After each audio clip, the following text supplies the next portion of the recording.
Yo guys, so Blizzard just dropped some huge news about Season 3, and with that comes a handful of class changes for us tanks, so let's take a look.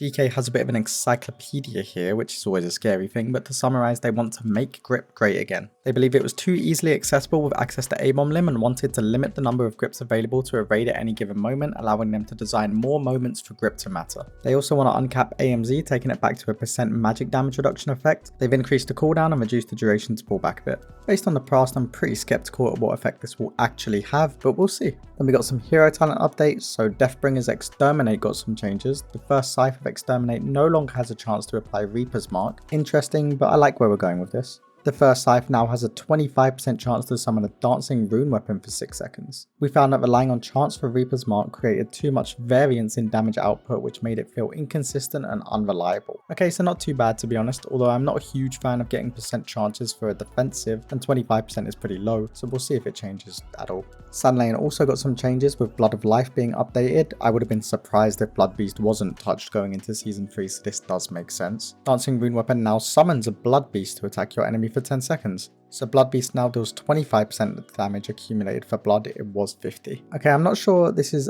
actually that big, all things considered. It'll be a loss in scenarios where the Blizzard gods blessed you with a proc while you had CDs up, but the consistency of tying it to rune weapon and also the fact now you'll be inside a CD while it's up every time evens things out a little bit at least. Overall, pretty interesting changes for Blood so far. I do wonder if they'll increase that 25% chance to get Rune Weapon for Deathbringer, because right now I just feel Sunlane is too far ahead numerically. It does make Deathbringer even better defensively though, so that may be enough to actually tip the scales in harder content. I thought about leaving this out, but Bear got a 5% movement speed. Good job you guys. Now we have Brewmaster. Brewmaster has received some decent talent tree updates, and despite still being locked behind a ridiculous number of talent points, Blizzard have stated that they want Nizal to be more present and impactful. So let's get into it. We have a new talent, Zen State. Your stagger is increased by up to 20% based on your missing HP, confirming even more that the brew dev likes his vague percentages, but it does sound like a pretty solid talent. Another new talent, Nizal's Resolve. Healing spheres now heal over 10 seconds and their healing is increased by up to 80% based on your missing HP. This is actually perfect design for stagger. It should help smooth out our health bars a lot more rather than it being so spiky, so a big W from me, Blizzard. We also have a new talent, Celestial Infusion. It's a strong herbal brew that gives you an absorb for 20% of incoming damage with attack power scaling. Similarly to Celestial Brew, Purifying increases the absorb amount by up to 200%. This is another very nice talent that I'm excited for. Celestial Brew is decent for singular hits, but this is going to be a really solid option for scenarios where your damage taken is spread out. And plus, I'm looking at you. We've also had a redesign of Face Palm. Tiger Balm damage is increased by 100% and reduces the cooldown of your brews by 0.5 seconds. So they removed the RNG aspect of the damage increase and lowered the brew CDR a little bit. And then the big thing, the Nizal changes. Just to summarize, baseline Nizal is now healed for 20% of your purified stagger and always stomps when you purify. Walk with the Ox now gives your damaging abilities a chance to make Nizal charge to your target and stomp, and improved Nizal allows you to recast him once to knock up nearby enemies. Overall, sick changes, and giving Brewmaster more mob control is exactly what they need. However, like I mentioned before, they haven't done anything in regards to the amount of points you have to invest to actually get this, so I'm not super sold on it right now. Then they also removed Celestial Flames and Zenmed. I was actually really surprised they removed Zenmed. I really liked it as a button, and finding creative uses for it over the years was always fun. However, I know it was very niche and didn't see much use at all for most people, so yeah. Overall, I'm pretty happy with the brew updates, although I was hoping for something a little more in regards to the points required to actually use Nizal. There's still a lot of time for change, so fingers crossed. Protection Warriors also got a wall of text. Essentially, they didn't like how locked in a lot of the talent options were and how builds never really changed regardless of the content you're doing or your preferences. They're hoping to provide a bit more flexibility to adjust things based on the situation.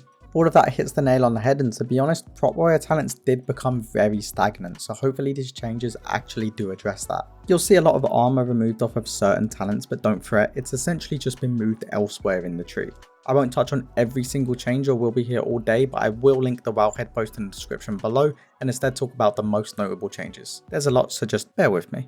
We've got a new talent, Heavy Handed. It makes execute hit up to 2 additional nearby targets for 70% damage. This could have some really cool interactions, to be honest. Another new talent, Hunker Down. Damage you take from AoE attacks is decreased by 2%, so 2% avoidance kinda. And Spell Reflect reduces magic damage by an additional 10%. This will be pretty good for any situation where you're not reflecting a bolt or a cast of some kind or saving it for that, so solid talent to be honest. The choice node with that is Spellbreaker. You have a 4% chance to disrupt magic damage dealt to you, negating 100% of it. 4% chance is super low, so I'm not too sold on this option yet. That's the new talents out the way. We can get onto the ones they've changed, and it looks like they're trying to make Mountain Fane a little more competitive again. Barbaric Training increases the damage of Revenge by 20% instead of 25%, and now also increases the damage of Thunderclap by 10%. In that same vein, you have Best Served Cold, making your 3 Revenges deal 15% increased damage instead of 20%, and also increases the damage of your Thunderclap by 8%. Both of these changes shouldn't hurt Colossus too much, and should give Mountain Fane a little nudge. Not bad, not bad. Tough as Nails got updated. They doubled the damage, but it no longer ignores armor. They removed the ICD entirely as well. Should be a sizable buff to the talent, but it is in kind of an awkward spot in the tree currently. Fueled by Violence got a massive buff, making this actually a decent option for keys now. Shield Charge now grants shield blocks to compensate for Champion's Bulwark being removed, and a bunch of talents were also moved around in the tree or just flat out removed. The most notable of which being Battering Ram, which was a Shield Charge talent, which was a decent DPS increase for Shield Charge. Juggernaut was removed, which will hurt the Execute build a bit, and most of all, Spell Block. They essentially say Spell Block required a lot of specialized knowledge to use, and they weren't happy with the demanded knowledge to use it effectively. Which is fair, but it was one of the few ways warriors lived casts and bolts going through an M+. And with the new dungeon pool, it does seem quite scary to lose that. So overall, a lot of changes, some good, some bad. A lot of power was taken away from some talents that was just moved to others. And yeah, time will tell how it performs. I don't think it's going to change much in regards to its current power level. And I'm not super happy with the state of the spec tree now personally, but their intention was talent flexibility, so they might have achieved what they set out to do. Some cooking is definitely going to be required, so time to put my apron on and get back in the kitchen.